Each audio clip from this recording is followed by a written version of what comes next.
सूत्र।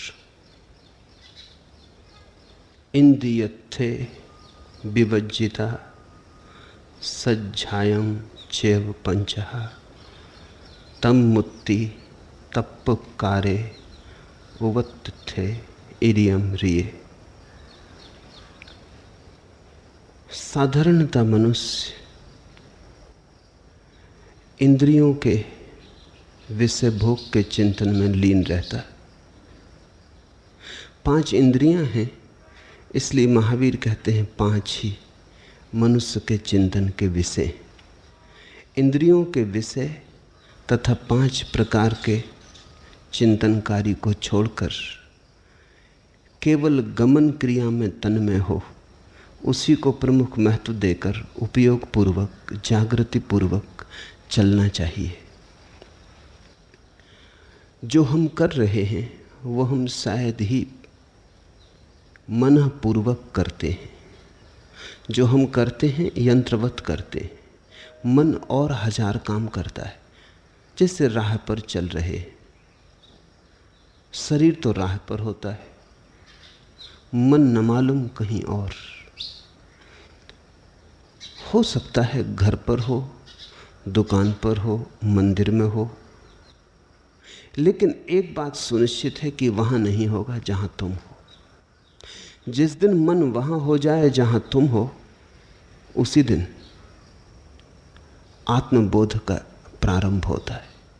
मन का और शरीर का एक साथ, एक ही स्थान, एक ही काल में हो जाना ध्यान है। मन और शरीर अलग अलग चलते रहते हैं, और जब तक उन दोनों का मिलन न हो तब तक तुम्हें उसका पता न चल सकेगा जो दोनों के पार है। महावीर चलने पर जोर देते हैं, क्योंकि महावीर का जो सन्यासी है वो परिव्राजक था। वो चलता रहता है एक गांव से दूसरे गांव। महावीर ने कहा है कि सन्यासी रुके ना। ये प्रतीक था। ये प्रतीक लोगों ने बड़ी जड़ता से पकड़ लिया। ये प्रतीक था ऐसा जैसे कि नदी चलती रहती है, ऐसा सन्यासी चलता रहे। कहीं ठहरे ना, कहीं मन को ना लगाए, कहीं डबरा ना बनाए, बहाव तोड़े ना, बहाव बना रहे। ये बात बड़ी गहरी थी, इसे बड़े ऊपरी अर्थों में पकड़ लिया गया। जैन मुनि अब भी चलता है, एक गांव से दूसरे गांव बदल लेता है, लेकिन भीतर का बहाव कहाँ है? भीतर तो सब जड़ है, सब ठहरा हुआ है। भीतर गति कहाँ है? और महावीर ने कहा गति धर्म है, अगति अधर्म है। महावीर से ज्यादा क्रांतिकारी विचारक धर्म के जगत में दूसरा नहीं हुआ। किसी दूसरे व्यक्ति ने नहीं कहा है कि अगति अधर्म और गति धर्म। चलते ही रहना है, कहीं ठहरना नहीं, कहीं रुकना नहीं। रुकने का अर्थ है राग बना, रुकने का अर्थ है आसक्ति बनी, रुकने का अर्थ है वस्तु महत्वपूर्ण हो गई, बहुत महत्वपूर्ण हो गई, उसने तुम्हारे लिए कारागृह बना लिया। अब तुम मुक्त ना रहे, बंध गए। इसका यह अर्थ ना था कि कहीं साधु ठहरे ना, इसका अर्थ था साधु का चित्त कहीं ठहरे ना। तो जैन मुनि अब भी चलता है, लेकिन चित्त तो कभी का बंध गया है 1000 तरह के बंधनों में। इसलिए महावीर अपने मुनियों को कहते हैं चलते समय उपयोग पूर्वक चलना। चलना अकेला काफी नहीं है, गति अकेली काफी नहीं है, क्योंकि अगर गति अकेली हो और विवेक ना हो पीछे तो गति विक्षिप्त करेगी। देखें, पूरब में डबरे बन गए हैं चेतना के, परंपरा, रूढ़ी, अतीत बहुत बोझिल होकर बैठ गया पत्थर की तरह छाती पर। तो पूरब में डबरे बन गए हैं, कोई गति नहीं मालूम होती, सागर की तरफ बहाव नहीं मालूम होता। लेकिन एक अर्थ में लोग पश्चिम की बजाय ज़्यादा शांत हैं, गरीब हैं, दीन हैं, हीन हैं, दुखी हैं फिर भी शांत हैं, सुविधा नहीं है, सुख नहीं है, शायद भोजन वस्त्र छप्पर भी नहीं, तो भी पश्चिम के मुकाबले ज़्यादा शांत हैं, कम बेचैन हैं। पश्चिम में गति पर जोर है, प्रगति पर जोर है। दौड़ो, प्रतिस्पर्धा करो, जीवन भागा जाता है, रुको मत, भागते ही रहो। इसलिए स्पीड, गति को रोज रोज नया विकास मिलता चला जाता है। परिणाम यह हुआ कि पश्चिम पागल होने के करीब है। धन भी है, सुविधा भी है। गति हो तो सुविधा बढ़ती है, धन बढ़ता है, समृद्धि बढ़ती है, विज्ञान बढ़ता है, सब दिशाओं में संपन्नता बढ़ती है, बढ़ी। लेकिन आदमी भीतर से दौड़ दौड़ के थक गया, टूट गया। दौड़ दौड़ के ये याद ही न रही कि मैं कौन हूँ। दौड़ दौड़ के ये भी भूल गया कि कहाँ जा रहा हूँ। दौड़ना ही याद रहा, मंजिल का पता दौड़ में खो गया। आपाधापी में आत्मा का स्मरण ही न रहा। दौड़ बहुत है, लेकिन क्या महावीर ऐसी ही दौड़ को कहते हैं? पश्चिम तो विक्षिप्त हुआ जा रहा है, पूरब मुर्दा हुआ जा रहा है, पश्चिम पागल हुआ जा रहा है। महावीर कहते हैं डबरे मत बनना, लेकिन विक्षिप्त तूफान भी मत बनना। चलना विवेक पूर्वक, गति धन विवेक, गति धन उपयोग, गति धन चैतन्य। तो तुम डबरे की तरह सड़ भी ना पाओगे और दौड़ने वाले की तरह पागल भी ना हो जाओगे। ना तो तुम लाश बनोगे, ना तुम बवंडर बनोगे। इन दोनों के बीच तुम्हारे जीवन की महिमा का अवतरण होगा। उस संतुलन को साध लेना ही संयम है। कहते हैं महावीर, इंद्रियों के 5 विषय हैं, इसलिए मन में 5 तरह के चिंतन चलते हैं। तुम्हें खोजना चाहिए कि तुम किस इंद्री पर अत्यधिक चिंतन करते हो। कुछ हैं जो भोजन का ही चिंतन करते हैं, कुछ हैं जो रूप का चिंतन करते हैं, कुछ हैं जिन्हें वाणी में, संगीत में, ध्वनि में रस है, वे उसी का चिंतन करते हैं। कुछ हैं जो स्पर्श का चिंतन करते हैं, आलिंगन का, चुंबन का, इसका चिंतन करते हैं। लेकिन अगर तुम गौर करोगे तो तुम पकड़ लोगे कि तुम किस इंद्रिय का बहुत अधिक चिंतन कर रहे हो। चलते बैठते उठते सोते उसी इंद्रिय पर बार बार लौट आते हो। भोजन का दीवाना भोजन के ही संबंध में सोचता रहता है। नीरो के संबंध में कहा जाता है कि वो इतना भोजन के लिए पागल था कि भोजन करते करते ही रात सो जाता था और उठते से ही भोजन की मांग शुरू हो जाती। इतना ज़्यादा भोजन कोई कर नहीं सकता, क्योंकि भोजन की एक सीमा है, एक ज़रूरत है। तो उसने चिकित्सक रख छोड़े थे। वो भोजन करे, चिकित्सक उसे जल्दी से वमन करवा दे ताकि वो फिर भोजन कर सके। पेट भरा हो तो कैसे भोजन करोगे? तो वमन। ऐसा पागल कोई आदमी नहीं हुआ जैसा नीरो पागल था। लेकिन थोड़ा बहुत नीरो तुम अपने में छिपा हुआ पाओगे। जब पेट भर गया हो तब भी तुम भोजन किए चले जाओ, तो थोड़ा बहुत अंश में नीरो तुम्हारे भीतर है। नीरो अतिशयोक्ति है, तुम भी लेकिन उसी दिशा में गतिमान हो। पेट भर गया हो फिर भी बैठ के तुम भोजन का चिंतन करो, अतीत भोजनों का या भविष्य में होने वाली संभावनाओं का, तो भी तुम पागल हो। क्योंकि भोजन पेट का काम है। चिंतन धारा में भोजन की इतनी छाया पड़े तो कहीं कुछ रुग्ण हो गया, कहीं कुछ चूक हो गई, कहीं तुम्हारे भीतर से जीवन का सहज संयम उखड़ गया, तुम्हारी चूल ढीली पड़ गई, तुम्हारा चाक डगमगाने लगा। जरूरत जितनी है उससे ज्यादा चिंतन घातक है। फिर चिंतन से घाव बनता है। फिर मजा है कि शरीर की जरूरत तो पूरी हो जाती है, चिंतन से जो घाव भरता है वो जरूरत कभी पूरी नहीं होती। भोजन की तो पूर्ति है, स्वाद की कहाँ पूर्ति है। भोजन तो एक मात्रा में शरीर को भर देगा, जरूरत पूरी कर देगा। स्वाद की कोई मात्रा कभी भी मन को तृप्त नहीं कर पाती। मधु पीते पीते थके नयन, फिर भी प्यासे अरमान। कुछ है प्यास जो मिटती नहीं, न पीने से, न खाने से, न भोगने से। मधु पीते पीते थके नयन, फिर भी प्यासे अरमान।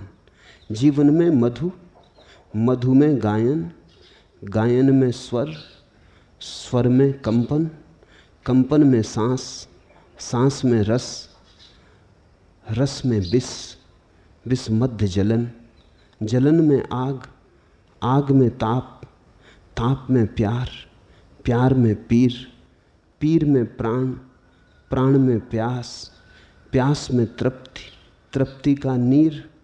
और यह तृप्ति, तृप्ति ही क्षणिक, विश्व की मीठी मीठी मधुर थकान, फिर भी प्यासे अरमान। एक कदम दूसरे कदम पर ले जाता है, दूसरा तीसरे पर ले जाता है, वर्तुल बड़ा होता चला जाता है, लेकिन मौलिक प्यास अपनी जगह बनी रहती, क्योंकि उस मौलिक प्यास का संबंध जीवन की आवश्यकता से नहीं रहा। उस मौलिक प्यास का संबंध मन की अनंत भूख से जुड़ गया, अनंत आकांक्षा से जुड़ गया। मन के क्षितिज से जुड़ते ही कोई भी प्यास तृप्ति की सीमा के बाहर हो जाती, दुष्पूर हो जाती, उसे भरा नहीं जा सकता। महावीर कहते हैं अपने सन्यासी को कि तू इंद्रियों के सारे विषय, उनका चिंतन, उनका मनन छोड़कर चलता हो तो बस चलना, इतना ही ध्यान रहे उपयोग पूर्वक। उपयोग महावीर का अपना पारिभाषिक शब्द है। उपयोग का अर्थ है होश पूर्वक, योग पूर्वक। उपयोग का अर्थ है योग पूर्वक चलना। भीतर का दिया डगमगाए ना, भीतर एक सहज स्मरण बना रहे कि मैं चल रहा हूं, मैं चल रहा हूं। ये तो उदाहरण के लिए महावीर ने कहा। ऐसा ही स्मरण सभी क्रियाओं के साथ धीरे धीरे जोड़ देना है। हर क्रिया के साथ भीतर का दिया जुड़ जाए। भोजन करते वक्त भोजन कर रहा हूं ऐसा होश बना रहे, तो तुम ज़्यादा भोजन न कर सकोगे, तुम चकित हो जाओगे। ज़्यादा भोजन तभी कर लेते हो जब तुम्हें होश नहीं रहता। अगर मित्र आ गए हैं घर पर तो तुम ज़्यादा भोजन कर लेते हो, क्योंकि मित्रों के साथ मस्ती में, बातचीत में बेहोशी बढ़ जाती। रेडियो चला के बैठ जाते हो, ज़्यादा भोजन कर लेते हो, क्योंकि भोजन की स्मृति नहीं रह जाती, मन रेडियो में उलझ जाता, शरीर यंत्रवत भोजन को भीतर डालता चला जाता। जहां भी तुम होश को ले आओगे वहीं पाओगे आवश्यकता पूरी हुई कि क्रिया रुक जाती, आवश्यकता से रंच मात्र ज्यादा नहीं जाती। न केवल ये आध्यात्मिक अर्थों में महत्वपूर्ण है, ये शारीरिक स्वास्थ्य के लिए भी महत्वपूर्ण है। मेरे पास बहुत लोग आते हैं, वो कहते हैं भोजन हम ज़्यादा कर जाते हैं, क्या करें? तो मैं उनसे कहता हूँ होश पूर्वक भोजन करो। और कोई डाइटिंग काम देने वाली नहीं। एक दिन दो दिन डाइटिंग कर लोगे जबरदस्ती, फिर क्या होगा? दोहरा टूट पड़ोगे फिर से भोजन पर। जब तक कि मन की मौलिक व्यवस्था नहीं बदलती तब तक तुम 2-4 दिन उपवास भी कर लो तो क्या फर्क पड़ता है? फिर 2-4 दिन के बाद उसी पुरानी आदत में सम्मिलित हो जाओगे। मूल आधार बदलना चाहिए। मूल आधार का अर्थ है जब तुम भोजन करो तो होश पूर्वक करो, तो तुमने मूल बदला, जड़ बदली। होश पूर्वक करने के कई परिणाम होंगे। एक परिणाम होगा ज़्यादा भोजन न कर सकोगे, क्योंकि होश खबर दे देगा कि अब शरीर भर गया। शरीर तो खबर दे ही रहा है, तुम बेहोश हो इसलिए खबर नहीं मिलती। शरीर की तरफ से तो इंगित आते ही रहे हैं। शरीर तो यंत्रवत खबर भेज देता है कि अब बस रुको, मगर वहां रुकने वाला बेहोश है। उसे खबर नहीं मिलती। शरीर तो टेलीग्राम दिए जाता है, लेकिन जिससे मिलना चाहिए वो सोया है, उसे कुछ पता नहीं चलता। फिर धीरे धीरे इस बेहोशी की मात्रा इतनी बढ़ जाती है कि शरीर की सूचनाओं का खटका भी मालूम नहीं होता। होशपूर्वक भोजन करो। भोजन करते वक्त सिर्फ भोजन करो।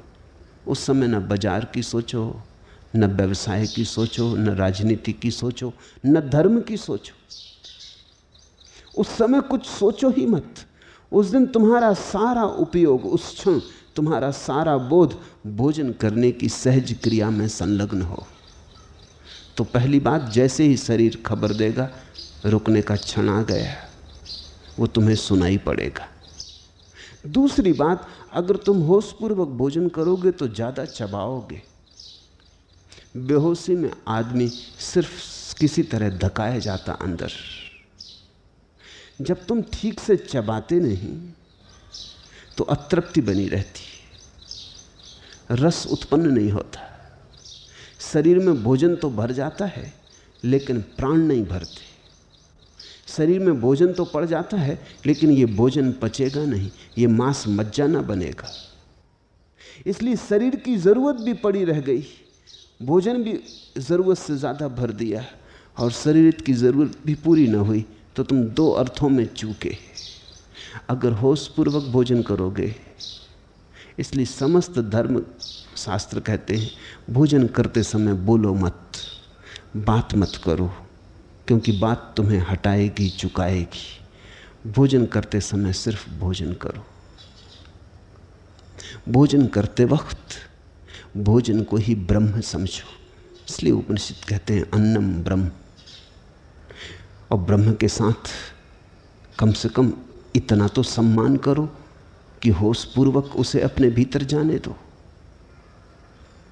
इसलिए सारे धर्म कहते हैं भोजन के पहले प्रार्थना करो, प्रभु को स्मरण करो, स्नान करो, ध्यान करो, फिर भोजन में जाओ, ताकि तुम जागे हुए रहो। जागे रहे तो ज़रूरत से ज़्यादा खा न सकोगे। जागे रहे तो जो खाओगे वो तृप्त करेगा। जागे रहे तो जो खाओगे वो चबाया जाएगा, पचेगा, रक्त मांस मज्जा बनेगा, शरीर की ज़रूरत पूरी होगी।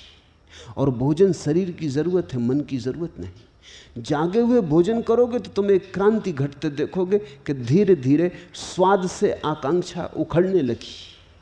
स्वाद की जगह स्वास्थ्य पर आकांक्षा जमने लगी। स्वाद से ज़्यादा मूल्यवान भोजन के प्राणदायी तत्व हो गए। तब तुम वही खाओगे जो शरीर की निसर्गता में आवश्यक है, शरीर के स्वभाव की मांग है। तब तुम कृत्रिम से बचोगे, निसर्ग की तरफ मुड़ोगे।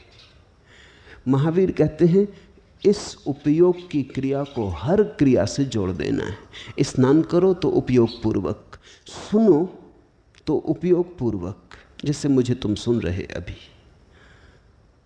एक ही सम्यक ढंग है सुनने का। असम्यक ढंग तो बहुत है, सम्यक ढंग एक ही है, और वो है कि जब तुम सुन रहे तो सिर्फ सुनो, सोचो मत। जब तुम सुन रहे तो सिर्फ कान ही हो जाओ, तुम्हारा सारा शरीर ग्राहक हो जाए। सोच लेना पीछे। दो क्रियाएं एक साथ ना करो। अभी एक क्रिया में ही होश नहीं सधता तो दो में कैसे सधेगा। एक में साध लो तो फिर दो में भी सध सकता है, फिर तीन में भी सध सकता है, फिर और भी जटिल आधार उपयोग के लिए दिए जा सकते हैं। छोटी छोटी क्रियाओं से शुरू करो। चलना बड़ी छोटी क्रिया है, राह पे चल रहे हैं, कुछ करने जैसा कर भी कहाँ रहे। उस समय इतना ही होश रहे कि चल रहा हूँ। जब मैं ये कह रहा हूँ कि इतना होश रहे चल रहा हूँ, जयम चरे, तो इसका ये अर्थ नहीं कि तुम भीतर दोहराओ कि मैं चल रहा हूँ, मैं चल रहा हूँ। अगर तुमने ऐसा दोहराया, शब्द निर्मित किए, तो तुम चूक गए, तुम शब्द में लग गए, फिर चूक गए। जब मैं कह रहा हूँ जाग के चलो, तो इसका केवल इतना ही अर्थ है मन में कोई चिंतन न चले, निर्मल दर्पण हो मन का, सिर्फ चलने की छाया पड़े, सिर्फ चलने का भान रहे, बेभान ना चलो। कभी रास्ते के किनारे खड़े होकर देखना लोग कितने बेभान चल रहे हैं, चले जा रहे हैं जैसे नींद में हों, अलसाए, तंद्रिल, आंखों में कोई नशा, भीतर कोई मूर्छा, बेहोशी। अनेकों को तुम पाओगे कि वो बात करते चल रहे हैं, चाहे साथ कोई भी ना हो, उनके ओंठ फड़क रहे हैं, वो कुछ कह रहे हैं। बहुतों को तुम पाओगे वो हाथ से कुछ इशारे भी कर रहे हैं। किसी अनजाने साथी को सिर हिला के हाँ भी भर रहे हैं, सिर हिला के ना भी कर रहे हैं। चल नहीं रहे और बहुत कुछ कर रहे हैं। तुम अपने को बार बार पकड़ो, ये चोर पकड़ में आ जाए, ये मूर्छा का चोर तुम्हारी पकड़ में आ जाए और इसकी जगह तुम उपयोग के पहरेदार को अपने जीवन में जगा लो तो सब हो जाएगा। ये शुरुआत है। गमन क्रिया में तन्मय हो, उसी को प्रमुख महत्व देकर उपयोग पूर्वक चले। हम जब चलते हैं तब हम कुछ और करते, जब हम कुछ और करेंगे तब शायद हम चलने के संबंध में सोचेंगे। हमारा मन बड़ा अस्त व्यस्त है।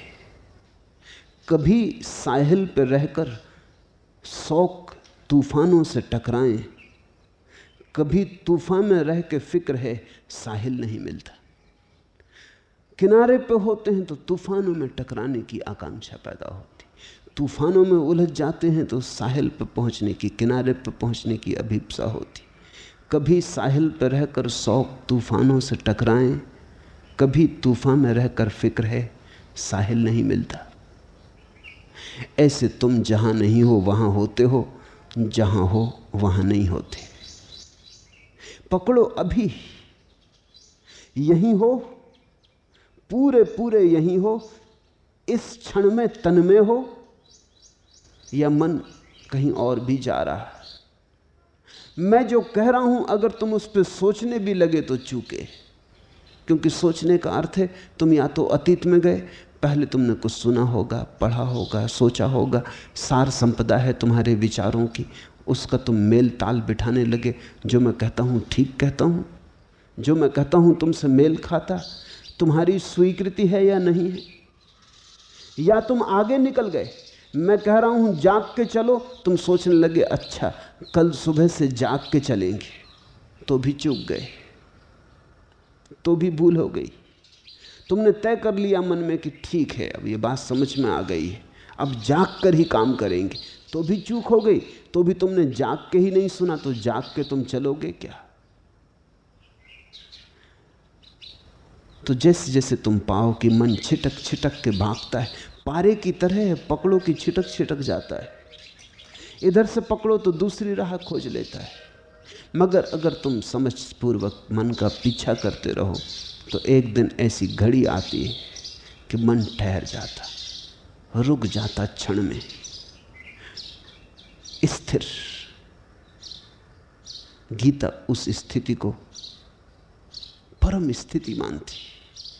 ऐसे रुकते रुकते एक घड़ी आती है जबकि जरा भी कंपन नहीं होता, तो स्थिति प्रज्ञा, तो रुक गई प्रज्ञा।